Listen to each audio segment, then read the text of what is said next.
Dave Casey grew up working farms in a small rural town. He sadly lost his mother young and learned early what it looks like to keep going anyway. Decades later, and 20 years into building his company, his business partner Jack dies suddenly. No warning. Overnight, Dave has the whole business on his shoulders and a partner he never picked, Jack's estranged sister who took him to court. He endured 18 months of uncertainty. His business made it. His team didn't fold, they outperformed. But that's not the part Dave leads with. The part he leads with is the fact that he still misses his friend. This episode of Grit Mindset's not a highlight reel. It's how grit actually gets built. Not handed to you, learned, and oftentimes the hard way. We get into examples that Dave's father set. We talk about why the fear of failure stops more entrepreneurs than failure itself, and what you need to do to carry through when everything changes overnight. This is episode 6 of the Grit Mindset Revisited. Let's get into it. This is Matt Rosen, and this is the Grit Mindset with me, your host, Matt Rosen. The mission of the Grit Mindset is to inspire and empower listeners by delving deep into the journeys of those who have faced significant challenges and emerged stronger.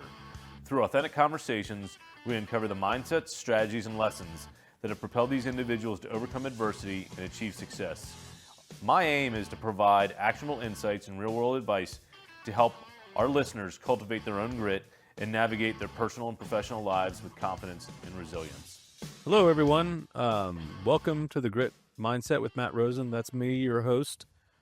In this episode, I'd like to introduce my good buddy, Dave Casey. I've known Dave for 20 plus years now. He's been a great coach and mentor of mine, has gotten me involved in a number of different business networking groups throughout, the DFW community. And so excited to welcome him to the Grit Mindset. Welcome, Dave. Tell the audience a little bit about yourself. Hey, thanks, man. I appreciate it. We have known each other for a minute or two, it seems like.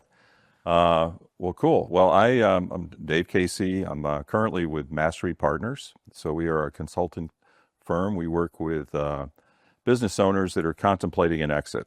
So we're not business brokers or investment bankers. We actually work with those companies to help them prepare their business, and so they maximize the value they retain out of the business when they do a transition of whatever type. Could be selling to an outside party, passing it on to the children or key employees, anything above. Where we got to know each other was in the world of IT. So I was had an IT company for 25, 27 years and exited it about 12 years ago. And so I was did some IT consulting for a while before I got into the business side. Yeah, I think when I met you, you guys were providing IP telephony systems. Correct. IP telephony is a good way to put it, right? Yeah, it's the Rosen pronunciation.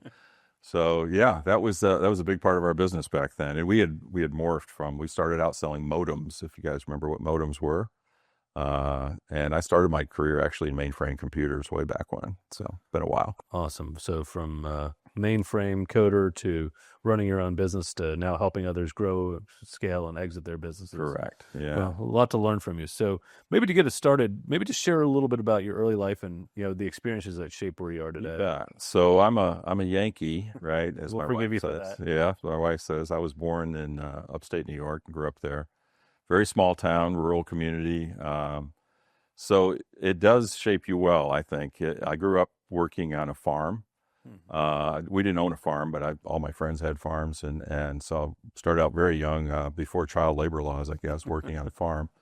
So I learned about hard work. I know we're going to talk a little bit about grit, but that's part of it, is that upbringing. My father worked for General Electric, so he's a blue collar guy, and not an entrepreneur.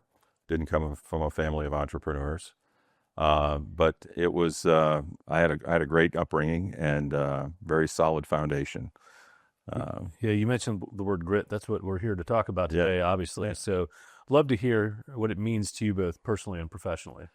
Yeah, I think I'll start with personally. I think it's resilience, perseverance, and the dedication to achieve a long-term goal. I mean, there's I think of things short-term and long-term. So there's always sprints. So you're in the application development business. You know what a sprint is in that world, where you just go, balls to the wall, for a bit till you get something done and hit that next milestone and go.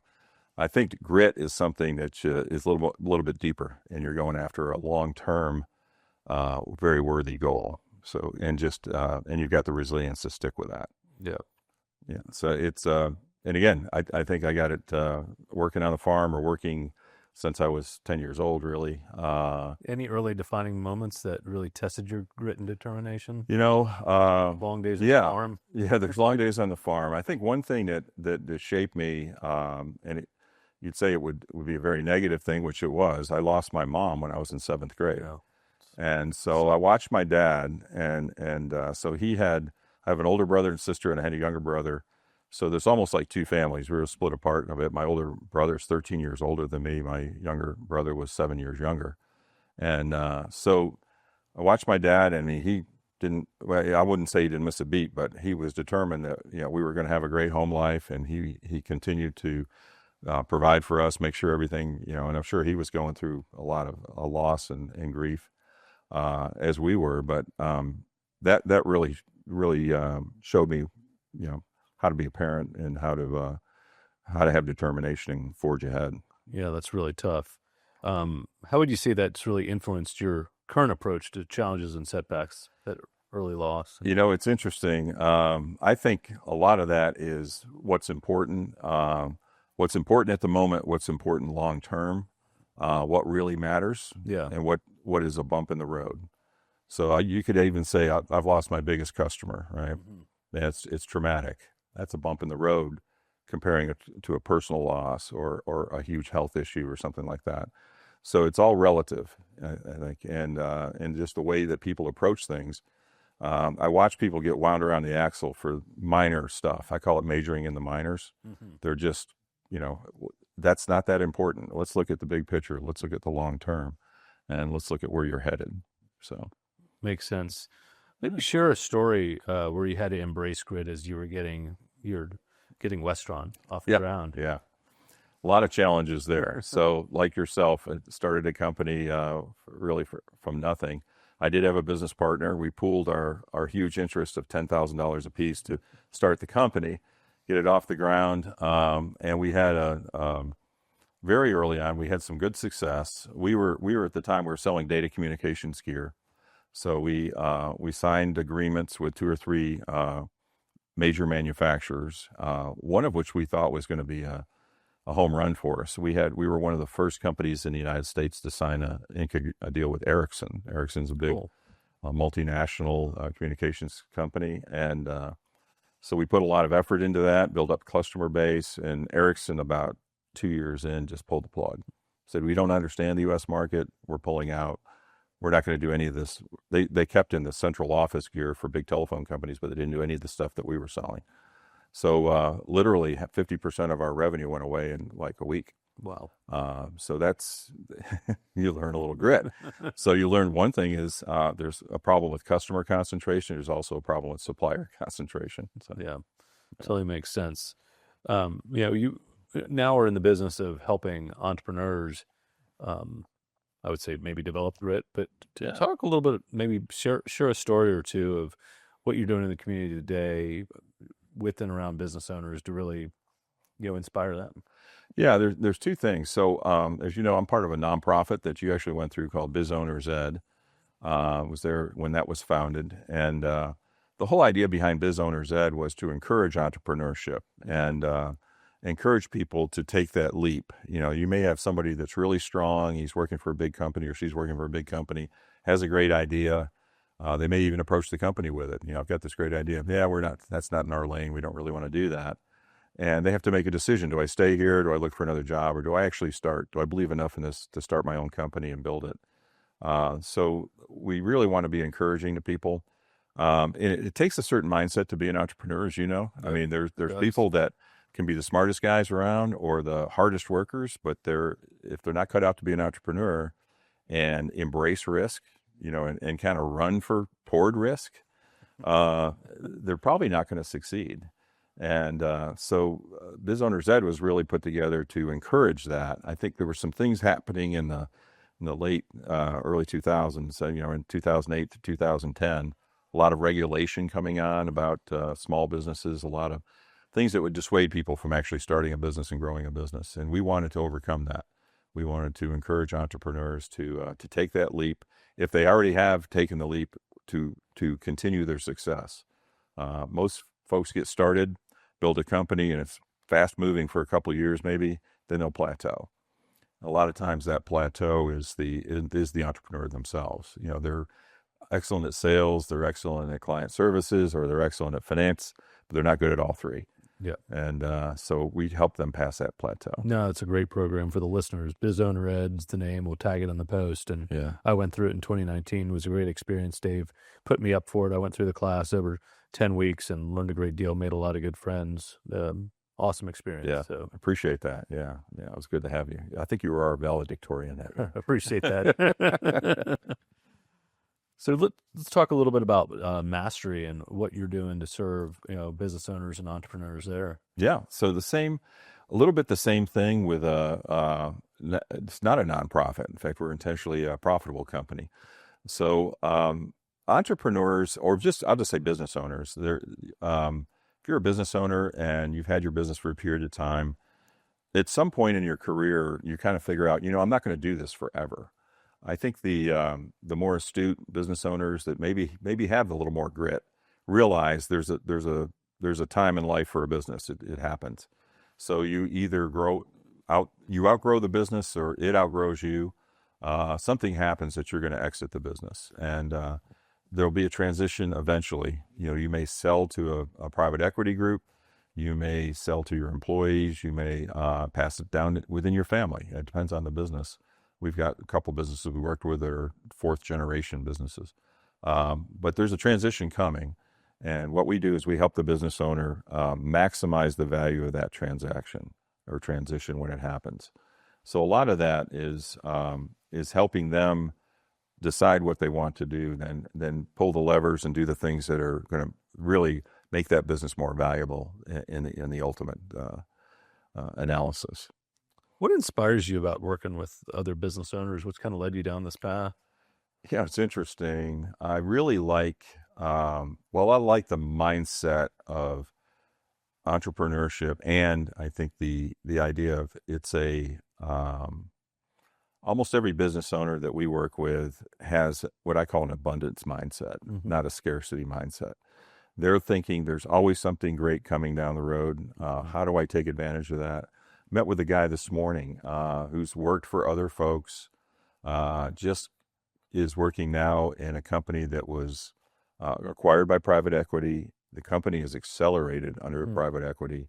He's kind of seen what that looks like, and he's interested in actually acquiring or starting his own company. So he really just wanted to bounce ideas off of me and say, what do you think?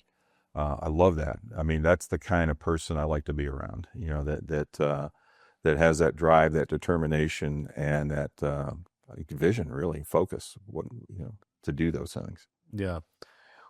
Well, let's move to kind of some personal things about your journey. Maybe share with us, kind of a really challenging obstacle you had to overcome, and that really took a lot of grit to get through. Maybe you can probably share. The biggest one, and I feel like I'm the downer here guy, but when I started my company, there were two of us. We had worked for another company together, became great friends. We were totally 100% opposite personality-wise. We didn't socialize with each other, but we respected each other's business acumen. So the opportunity came up for us to start a business together, and that's how I got Wet Westron started. And 20 years in, my business partner Jack had a heart issue and suddenly passed away. So we went from 50-50 partners, and we had we didn't even live in the same city. He lived in Florida, I lived here, but we had our lanes all marked out. I did sales, I did kind of vision casting, where we're going to go in terms of technology, and I did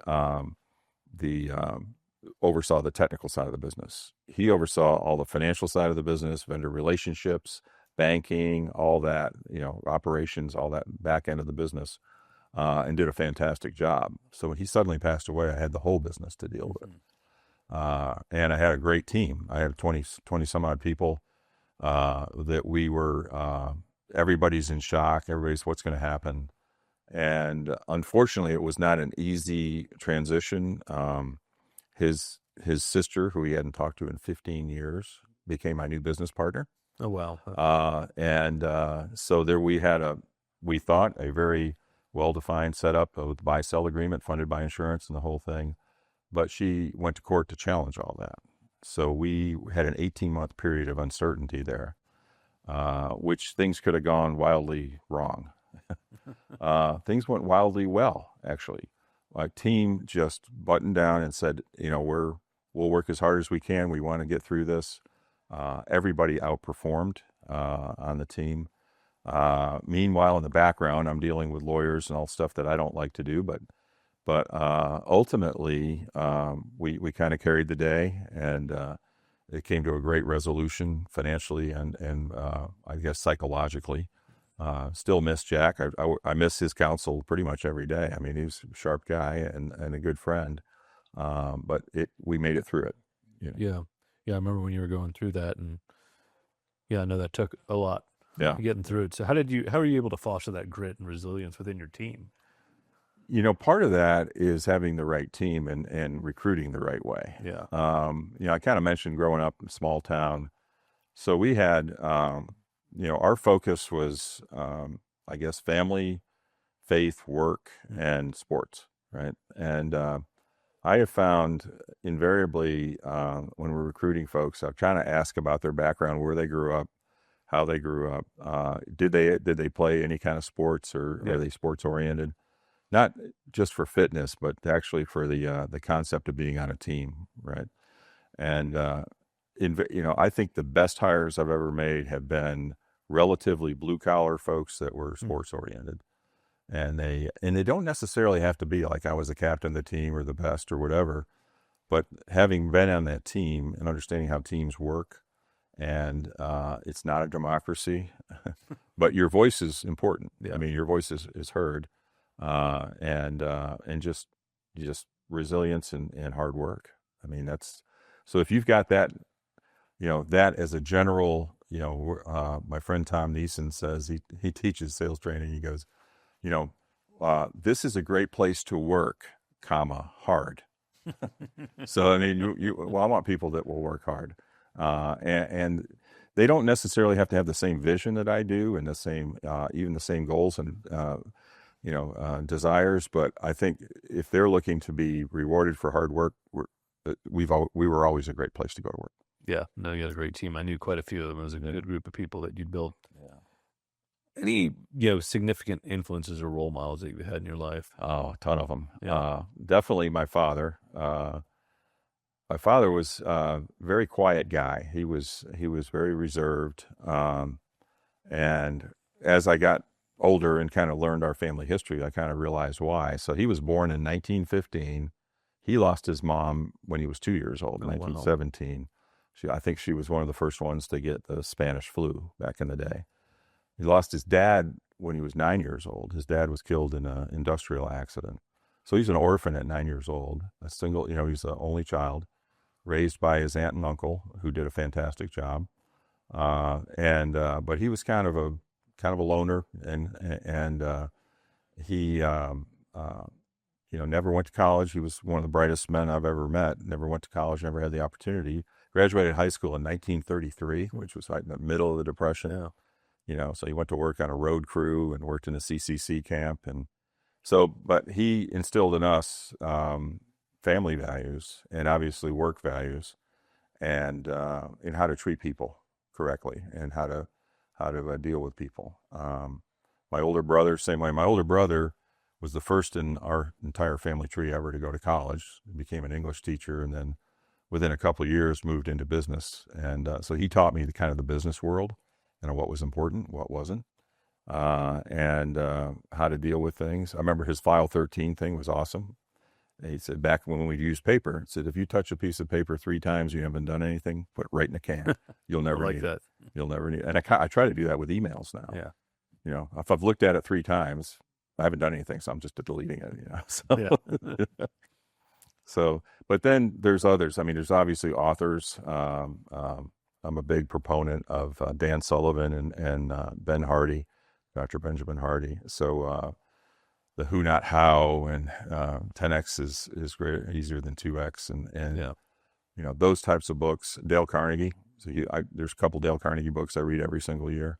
Napoleon Hill. There's a whole bunch of old-time authors, and Atomic Habits. Yeah. James Clear. Think Real Rich is one of my favorites. It inspired me to start my own. Yeah, exactly. And it's timeless. It's stuff Yeah. that's, I mean, look how long ago it was written. And Yeah, well, that's great. Sounds like you had some great role models between your dad and Yeah. your brother. Can you share with us, an inspiring story that's affected your perspective on grit and determination? if it's something that happened to me or something that I've Either one. observed. Yeah. Be either. We've got, there's a fellow that actually, I think Mitch Felderhoff. Oh yeah, I know Mitch. So Mitch is, I need to get him on the show. you need him on the show. He's awesome. So he's the guy that was in a fourth generation company. Dog food, right? Started out as a grist mill and then a feed mill, and then moved into pet food and that type of thing.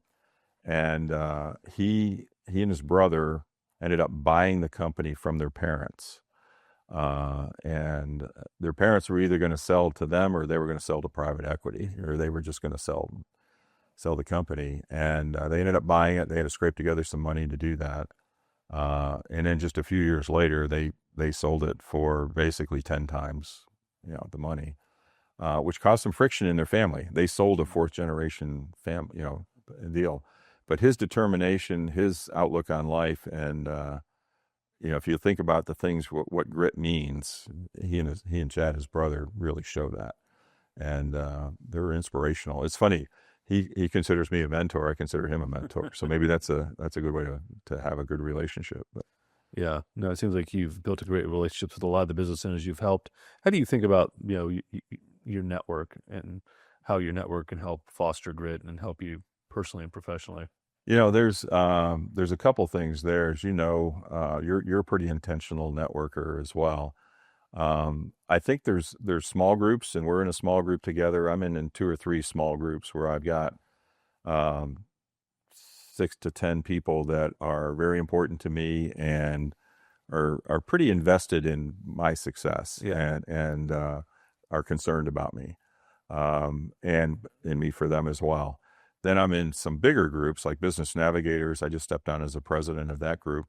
That is a servant leadership business group. Most of the folks in there work for larger corporations, and they're centered around servant leadership. So they're not in it for themselves, but they're great networkers. They're great at connecting people together.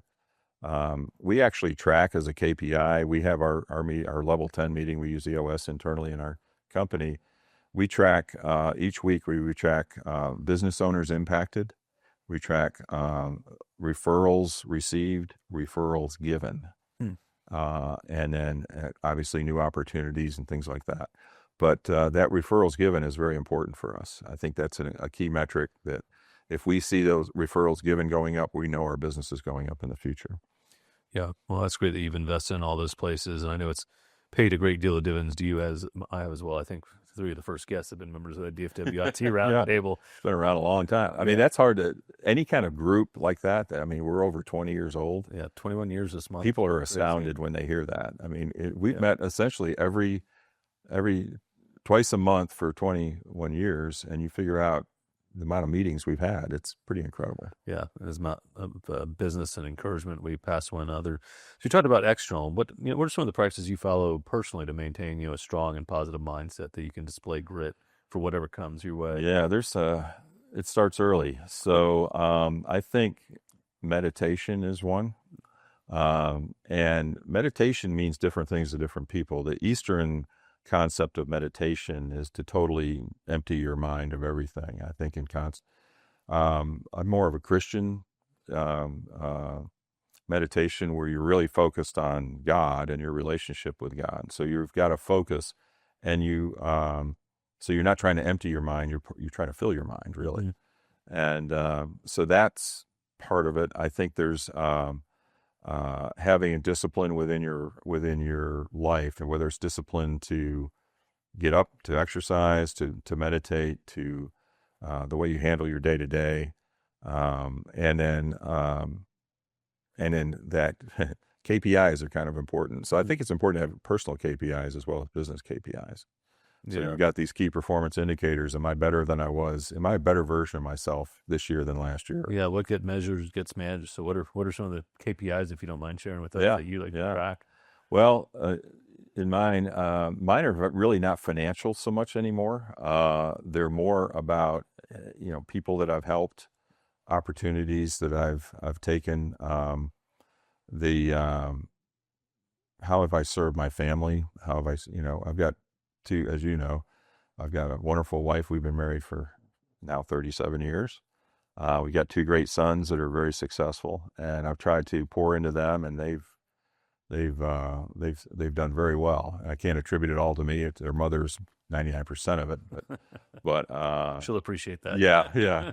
But it's a so I think that those are KPIs I look at, and then just interaction with people. And that's the funny thing. You kind of ask, well, people ask when you're going to retire. Well, retiring to me is not like playing golf. I'm horrible at golf. My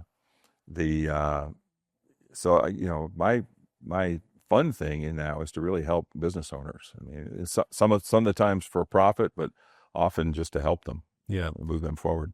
I'd be curious, as you look across the business owners, the ones that are the grittiest, what are the things you see them exhibit? What are maybe some lessons learned from them, given that you get to interact with tons of entrepreneurs and business owners every day in what you do? I think part of it is, how do you handle failure? And it's interesting, even when we talk about, we're looking for clients that we can take on board. We can help them build their business, maximize the value of their business with an eye to an exit. One of the top criteria might be they've tried to exit and failed at it. Okay, and how did they react to that? Did they just throw up their hands and say, "Well, we're just going to shut the doors. We'll just liquidate"? A lot of times they say, "Okay, well, that didn't work. What did we do wrong? How do we do that?" So I think failing and trying. I think failure to act is a much worse sin than failing and trying and failing. There's so many people that get caught in I guess a process loop that they can't make any decisions. Yeah. I love people that take decisive action, and yes, there's going to be some fallout. Yes, it might not be the right thing. Maybe we hit it 80%, or maybe we missed it by 80%. Either way, we took action. We'll go back and fix what we broke. I know you kind of careen through life that way. So Yeah. that's There's been lots of failures and learnings, but you get back up and live another day. As we're wrapping up here, any failures you've had and what you've learned from it? Gosh, I think I haven't had any like tremendous failures. I've had lost customers that I shouldn't have lost, for sure. I've had, when I sold my company, it was a great sale. Everything went through well, and everything rocked along for about 4 years. And I think most people that are entrepreneurs that have sold their company were astounded. They're going, that never happens, because entrepreneurs are just cut differently. But literally, the company I sold to was really good guys. Their culture was very similar to ours. Their values, the way they treated people was great. But they were in turn owned by an oil and gas company, and that's a very cyclical business. And actually, one of the reasons I sold to them, it was an oil and gas company, because they had real money. I mean, we talked to other technology companies; they want to like exchange stock. And, we'll do a joint venture or whatever. And I said, this was real money. So when times got tough in the oil patch, they just started sucking money out of the technology company. I said, it's a good time for me to leave. We couldn't get requisitions filled. Customers were complaining. Lots of problems were happening. And I almost say that was a failure. It really wasn't my failure, but I felt a failure type thing, that I left behind a very good team. And most of them, a lot of them are still there. So it's one of those things that, I kind of look back and say, man, could I have gone and done something different, brought that team with me, and continued to pour into them. Yeah, it's tough. That's your family. They stuck with you through tough times, so I can understand that. Yeah. Well, as we're wrapping up here, any final messages you'd like to share with the audience as it relates to grit? I think and you've had other folks on, I think, that certainly have exhibited grit. The idea is that I think grit is a learned characteristic. I think you have to be born with certain characteristics, but grit, you can learn by example. You can make those determinations, and it's a series of turns in the road. Really, each time you come to a challenge, Yeah. you can say, "Is this a short-term challenge? Is this a long-term challenge? What am I going to do?" And I look at people whose life have been disrupted. They were rocking along, everything was fine, and then a huge medical problem occurs or something economic occurs to them. And the ones that just seem to, they won't say they sail through, but they make it through really well. They've got they really have that grit, they have that determination, that resilience. I try to tell people you can do that. I try to encourage people. Yeah. One of the groups I meet with, the thing is that kind of our last question to each other every time we meet is, "What are you going to do this week?" And I say, "I'm going to look for opportunities to help people because people need that." So Yeah.